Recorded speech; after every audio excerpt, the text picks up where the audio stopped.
Hi, Michael, Simplifymyretirement.life, focusing on simple.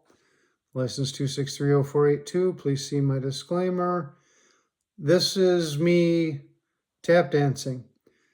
I am not allowed to say that, what I'm about to say, that annuities are on sale, because that would not be true, because annuities are not paying out more money today than they were last year, and that's going to end in 90 days or something like that.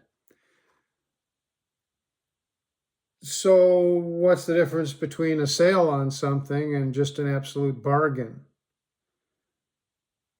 Maybe technology advanced on something and the old snowblower I'm up here in northern Wisconsin is perfectly sufficient and it's half price.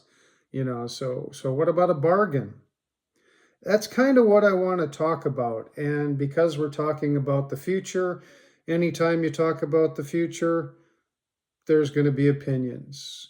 People are going to guess, hypothesize, extrapolate, whatever. I want to talk to you about why this is what I'm doing for my retirement, why I see this as an incredible value. I just finished doing my value proposition video. But here's the numbers behind it that I want you to look at and make sure you understand. And the number one thing behind all this is insurance companies are some of the best investors on the planet. So that's part of their value proposition. They want your money. They make it clear they want your money. This is not fine print. This is not hidden. And here's what they'll pay for your money. And if you give them your money plus a year, they'll give you more. Plus 5 years, they'll give you more. If you tell them you plan on using this money you're giving them to live on for the rest of your life, then they put you in the pool and wish you the best on living way past getting all your money back. And this is it here. So is it a sale on money? Is it a bargain on actual, literal cash money? Yes. Why? Why does Michael Carr feel, why is it my opinion, that these are times we never will see again, and I feel sorry that it's all going to catch up before my nephews get to take advantage of these things. So I'm going to cover up myself here a little bit. I'm going to show you a table. I hope you can read it. A lot of people are familiar with the statistic. Average life expectancy, 79.5 years. No, wrong. Hasn't been the truth for 99% of your life, because average life expectancy of 79.5 is for babies. And if there are any babies out there, congratulations, you're going to have a hell of a retirement getting all this knowledge. But there aren't. So what's the point? You shouldn't use that number to plan for your retirement, but it seems that insurance companies are. So on one side, you're planning on, I always plan on 95. I'll show you in a minute why. They're planning on 79.5. Michael, is there a way we can take advantage of this schism, this difference? Well, yes, there is. So here we go. Ooh, I can read this. So what happens? Your life expectancy is not 79.5. At age 50, let's just go for married women. I say again and again on the radio that women are the focus, not just because I'm a single guy, because many of the assets are in majority held by the men, and the women are going to live longer. Shame on you if you don't plan to take care of your ladies. So at age 57, the ladies are expected, if they're married, to live to 84. 4.5 years beyond that. So this is a mean or an average. So that means that around half of the people are expected to need, half of the married women are expected to need income after age 84. Well, what's the insurance company doing putting that 79.5 to age 84 and beyond risk right squarely on their balance sheet? Why aren't they, pricing that for value? Well, maybe they are. Maybe I'm not understanding something. But here's the deal. Most people I deal with are 65, let's just say. And if you go in between 60 and 70, let's say, agree, that a 65-year-old that I'm dealing with today is going to live to 87.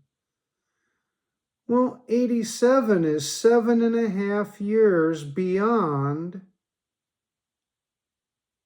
what seems to be life expectancy. Now, why are you saying that, Michael? Well, let's take a look here.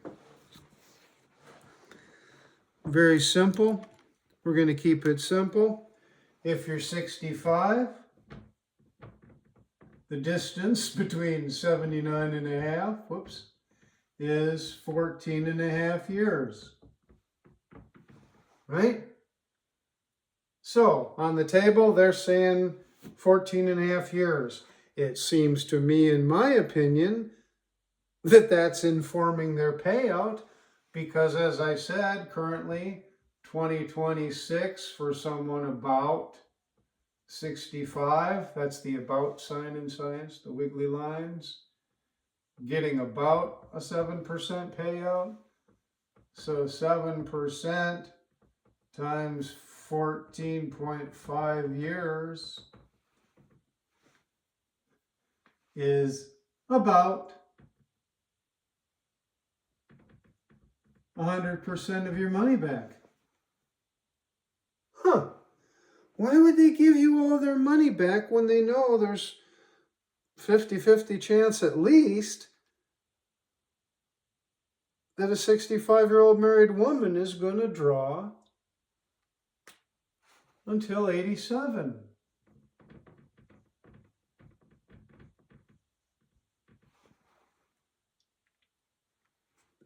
The things that change payouts are these statistics and interest rates, because most annuity companies protect your deposits by buying bonds, and without getting into it, when interest rates go down, bond prices go up.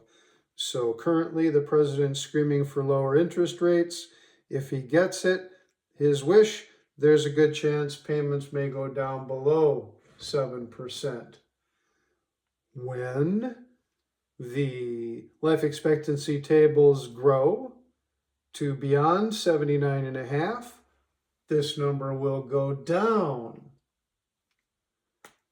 But as I said, half of the people are going to need income beyond 87, half of the women. Well, how far beyond? Well, 92 to 95, there are still significant chances.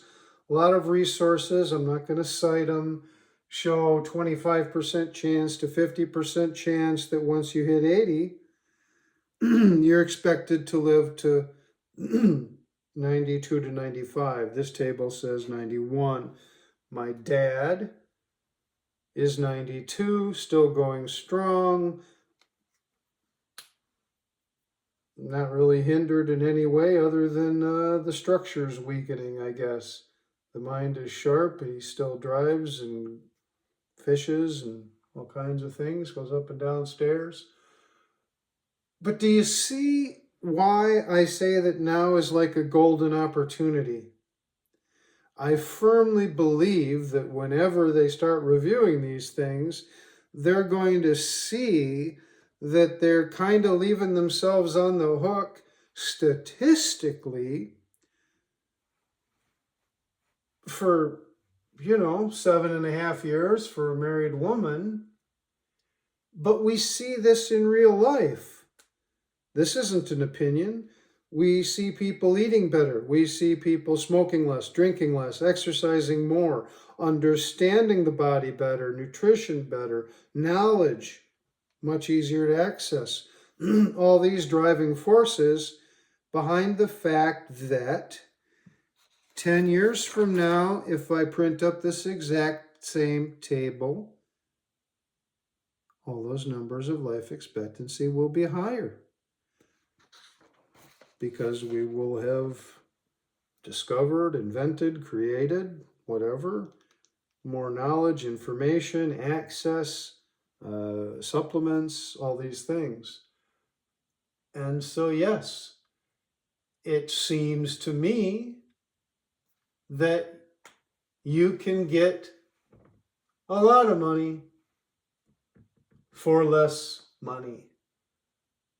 Just an illustration, no promises, no guarantees. These are current numbers. They may not be when you call. You may not be 65. But that's what this is all about, and that's what America is all about. That's what capitalism is all about. Value for money.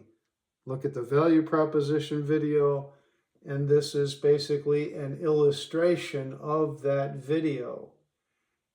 So now my dad, it has an annuity, an income annuity. He didn't start it at 65, he started it later, but certainly at 92, he's out of money or right on the verge of being out of money. And even if he's not out of money, and even if someone passes before they have the return of all their money, it doesn't mean it was a bad decision. I'm going to do a video on decision making too, and the difficulty there is in making tough decisions with incomplete information. We don't know the future. We don't know when we're going to pass. We don't know if we'll be healthy up until that point or if there'll be challenges. And it's hard to find a realistic negative to planning for a positive, long, happy outcome, because that's what we want. We should plan for what we want. That's what I'm here to help people do. Get big money for little money. That's what my whole practice is. Have a great day, folks.